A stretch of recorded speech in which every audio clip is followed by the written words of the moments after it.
Hello friends, in this video we will discuss about the graph traversal technique और graph traversal techniques में हम दो techniques यहाँ पे डिस्कस करेंगे. First one is a BFS and second one is a DFS. BFS stand for breath first search and DFS stand for depth first search technique.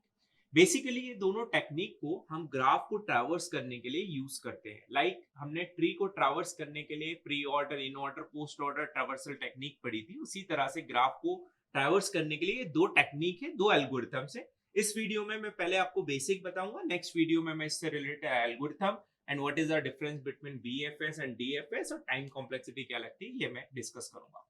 Now ये एक example मैंने लिया है. इससे पहले मैं एक बेसिक सिंपल सा एग्जाम्पल ड्रॉ कर लेता हूं और उसके बेसिस पे आपको एक्सप्लेन करता हूं कि किसी पर्टिकुलर ट्री का या ग्राफ का मुझे बीएफएस या डीएफएस सीक्वेंस फाइंड आउट करना है तो किस तरह से हम फाइंड आउट करते हैं. तो लेट अस अज्यूम ये मेरे पास में ट्री है और इस ट्री के अंदर ये इस तरह से कोई नोड्स है मेरे पास में A B C D E F G, ये नोड्स है. अब मुझे क्या करना है, इस ट्री को विजिट करना है. नाउ अब ग्राफ ट्रावर्सल एल्गोरिथम है तो ग्राफ मतलब ट्री भी हो सकता है, मतलब ओपन भी हो सकता है, कनेक्टेड भी हो सकता है, दोनों पॉसिबिलिटी है. बट हम ट्री के लिए कह सकते हैं कि ट्री के केस में हम क्या बोलेंगे कि ट्री ऑलवेज ओपन होना चाहिए, बट ग्राफ अपना ओपन और क्लोज दोनों पॉसिबल है. नाउ इस पर्टिकुलर ट्री के लिए या इस पर्टिकुलर ग्राफ के लिए मुझे यहाँ पर डीएफएस सीक्वेंस या बीएफएस सीक्वेंस फाइंड आउट करना है. तो देखिए कैसे करते हैं. सबसे पहले एक चीज आपको दिमाग में रखना है, क्योंकि कॉम्पिटेटिव एग्जाम्स में जब आप इस तरह के क्वेश्चंस करेंगे और 4 ऑप्शंस आपके पास में होंगे तो कोई भी ऑप्शन वहां पे करेक्ट हो सकता है. इट मींस ट्रैवर्स का सीक्वेंस कुछ भी पॉसिबल हो सकता है. मैं डी से भी स्टार्ट कर सकता हूँ, ई से भी स्टार्ट कर सकता हूँ, सी से भी स्टार्ट कर सकता हूँ, ए से भी स्टार्ट कर सकता हूँ, या क्वेश्चन में गिवन भी हो सकता है कि हमें यही इस पर्टिकुलर वर्टाइसेस से ही स्टार्ट करना है. तो ट्रैवर्सिंग का सीक्वेंस कोई भी हो सकता है. आपको क्वेश्चन में गिवन होगा, नहीं गिवन है तो चारों ऑप्शंस के बेसिस पे आपको वहां पे ट्रैवर्स करके चेक करना पड़ेगा. नाउ लेट अस अज्यूम इसमें फर्स्ट वर्टाइसिस मेरा ए है, तो सबसे पहले मैं ए को विजिट करूं. यदि मैं बीएफएस सीक्वेंस फाइंड आउट कर रहा हूं इसका, तो बीएफएस के लिए क्या हो जाएगा, ए फर्स्ट वर्टाइसिस. देन उसके बाद में इस ए वर्टाइसिस के जिस वर्टाइसिस को हमने पिक किया है उसके नेबर्स को हम देखते हैं. तो इसके नेबर्स क्या है, बी है और सी है. तो मैं किसी भी एक को पिक कर सकता हूं, सी को भी पहले लिख सकता हूं, बी को भी पहले लिख सकता हूं. तो लेट अस एज्यूम मैंने बी को सबसे पहले पिक किया, तो बी को मैंने लिख लिया. देन उसके बाद में यदि हम बीएफएस लिख रहे हैं तो BFS means label order. Label मतलब लेवल बाय लेवल हम चलेंगे. तो फिर ए के नेबर्स क्या हो गए, एक बी हो गया और ए का नेबर कौन सा हो गया, सी हो गया. मैं सी और बी भी लिख सकता था तो सीक्वेंस ये भी करेक्ट होता. नाउ देन उसके बाद में अब हम बी के नेबर्स को देखेंगे. तो बी का नेबर्स क्या क्या है मेरे पास में, डी है और ई है. तो ई और डी भी हो सकता है, पॉसिबल कुछ भी हो सकता है. देन ई के नेबर्स हम देखेंगे तो ई के नेबर्स क्या है, एफ है और जी है. तो यदि ट्रैवर्सिंग की डेफिनेशन की बात करें हम, तो ट्रैवर्सिंग की डेफिनेशन क्या होती है, visiting each and every nodes exactly once.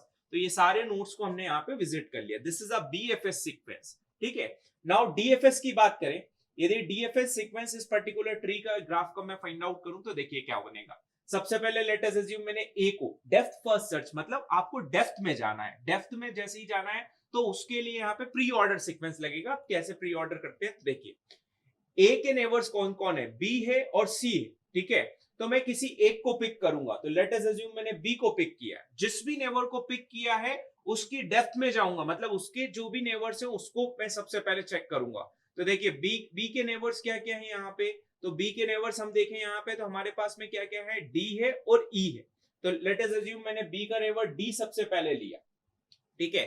जैसे ही मैंने डी बी का नेबर लिया तो डी डी डी डी के कोई नेबर्स है नहीं, तो बी है जो ऑलरेडी विजिट हो चुका है. तो बैक ट्रैक करेंगे, बैक ट्रैक करके बी का आप क्या क्या बच चुका है, ए और ई. तो ए ऑलरेडी विजिट हो चुका है तो ई को मैं सबसे पहले पिक करूंगा.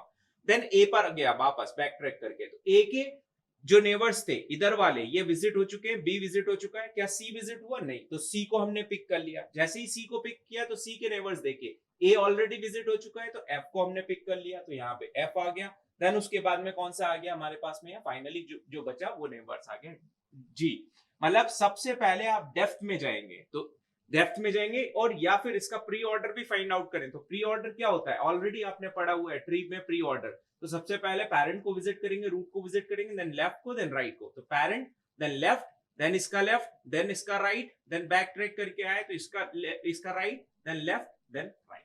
तो ये हो गया आपका प्री ऑर्डर सीक्वेंस। तो दिस इज अ बेसिक कि डीएफएस क्या होता है, बीएफएस क्या होता है। अब आते हैं हम एल्गोरिथम पे कि एल्गोरिथम के थ्रू हम कैसे इसको पर्टिकुलर क्वेश्चन को सॉल्व करते हैं, क्योंकि ये तो एक ट्री के फॉर्म में था। यदि ग्राफ के फॉर्म में कोई क्वेश्चन होता और आपसे बोलते कि डी से स्टार्ट करिए, तो आप वहां पे ट्रेस नहीं कर पाते कि लेबल ऑर्डर लेवल क्या होगा, इसका क्या नहीं होगा।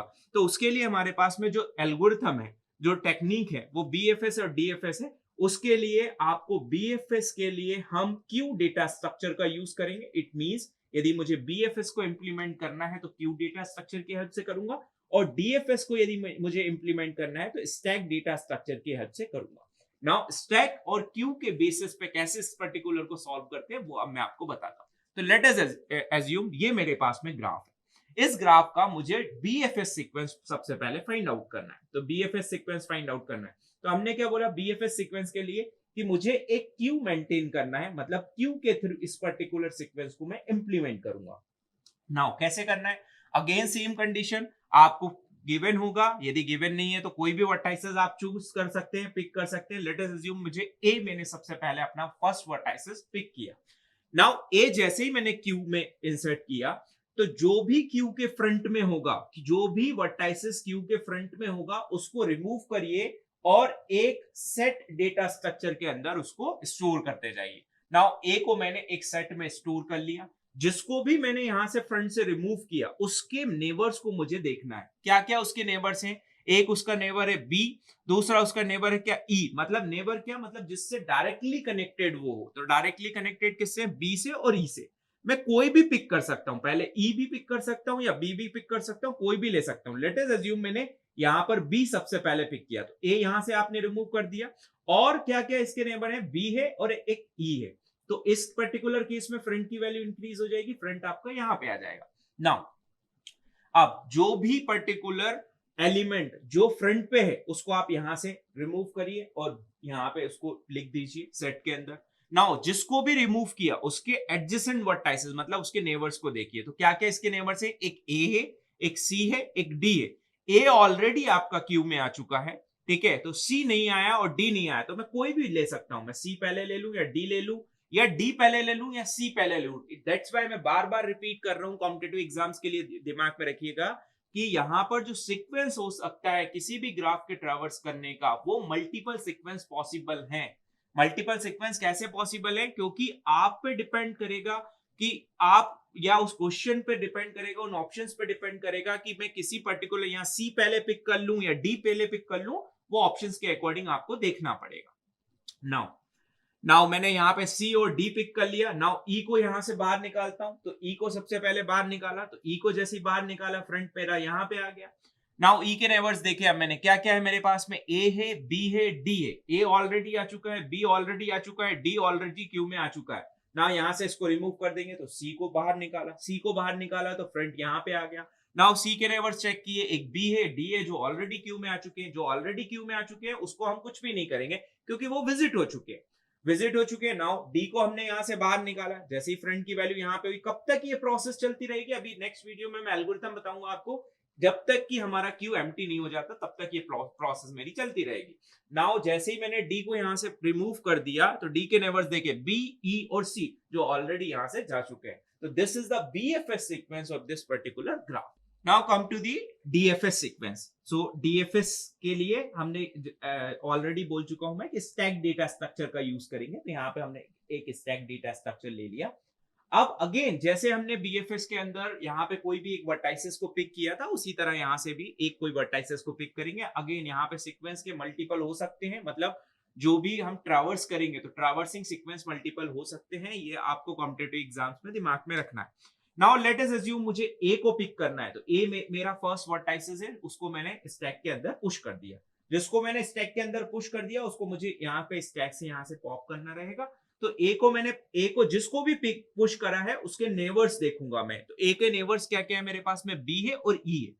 अब क्योंकि हम डेप्थ की बात कर रहे हैं, this is a depth first search, तो कोई एक को आपको पिक करना पड़ेगा। लाइक यहाँ पे जैसे मैंने आपको बताया था, ए आपने लिया तो ए का डेप्थ क्या थे? बी और सी, तो बी और सी में से एक किसी को पिक करना था, बी। देन उसके बाद में बी के डेप्थ में हमको जाना था जिस वर्टाइसिस को पिक किया था। सिमिलरली यहां पे भी हम यही करेंगे। तो ए वर्टाइसिस मैंने पिक किया, ए की के दो नेबर्स हैं, बी है और ई है, इन दोनों में से किसी एक को पिक करूंगा और उसकी डेप्थ तक मैं जाऊंगा। लेट अस अज्यूम मैंने बी को यहां से पिक किया, तो बी को यहां से पिक किया, स्टैक के टॉप में जो भी होगा उसको आप रिमूव करते जाएंगे, तो बी। अब जिसको भी आपने पिक किया उस पर्टिकुलर वर्टाइसिस के, जिसको भी आपने पिक किया उसके नेबर्स को आपको देखना है। तो क्या क्या है, ए है, ई है, डी है, सी है, ये सारे उससे कनेक्टेड है। तो देखिए ए ऑलरेडी आ चुका है, ठीक है। तो यहां पे अब आपके पास में ई भी है, डी भी है, सी भी है, किसी एक को आप पिक कर सकते हैं। लेट अस अज्यूम मैंने यहाँ पे डी को पिक किया, आप सी को भी कर सकते हैं, ई को भी कर सकते हैं, किसी को भी कर सकते हैं। जिसको पिक किया उसको यहाँ पे आपको प्रिंट करना है। तो जैसे ही मैंने डी को प्रिंट कर दिया, डी के नेबर्स देखे, डी के नेबर्स क्या है, बी जो ऑलरेडी आ चुका है, और ई और सी तो दो है, तो मैं सी को यहाँ पे ले लेता हूं। तो जिसको मैंने पिक किया उसको मुझे यहाँ पे प्रिंट करना पड़ेगा, जो भी स्टैक के टॉप में होगा वो प्रिंट हो जाएगा। जैसे ही प्रिंट करा सी को, तो सी के नेबर्स क्या है, एक बी है और एक डी है। तो बी ऑलरेडी आ चुका है, डी ऑलरेडी आ चुका है, तो सी को आप यहां से रिमूव कर देंगे, मतलब जो स्टैक के टॉप में होगा वो अब यहां से रिमूव हो जाएगा। नाउ डी पे आया, तो जैसे ही मैं डी पे आया तो डी के नेबर्स हमने चेक किए, एक बी है, सी है, ई है। बी और सी ऑलरेडी आ चुका है, ई नहीं आया, तो ई अब यहाँ स्टैक के टॉप में आपका आ जाएगा। जो भी आया उसको यहाँ पे आप प्रिंट कर देंगे। तो फाइनली यदि आप देखेंगे तो ई के नेबर्स कौन है, ए है, बी है, डी है, जो ऑलरेडी आपके आ चुके हैं, तो इसको यहाँ से रिमूव कर देंगे। देन डी पर आए, डी के नेबर्स आप चेक करेंगे तो जो ऑलरेडी आपके वहां पे क्यू में स्टैक में जा चुके हैं, मतलब सेट में जा चुके हैं। नाउ बी पे आए तो बी पे देखा तो बी के सारे नेबर्स जा चुके हैं, ए के ऑलरेडी सारे नेबर्स जा चुके हैं। तो this is the sequence for DFS. Now next video में हम इन दोनों की एल्गोरिथम्स क्या हैं, what is the difference between DFS and BFS, और एप्लीकेशंस क्या हैं इनके, वो डिस्कस करेंगे। Thank you so much.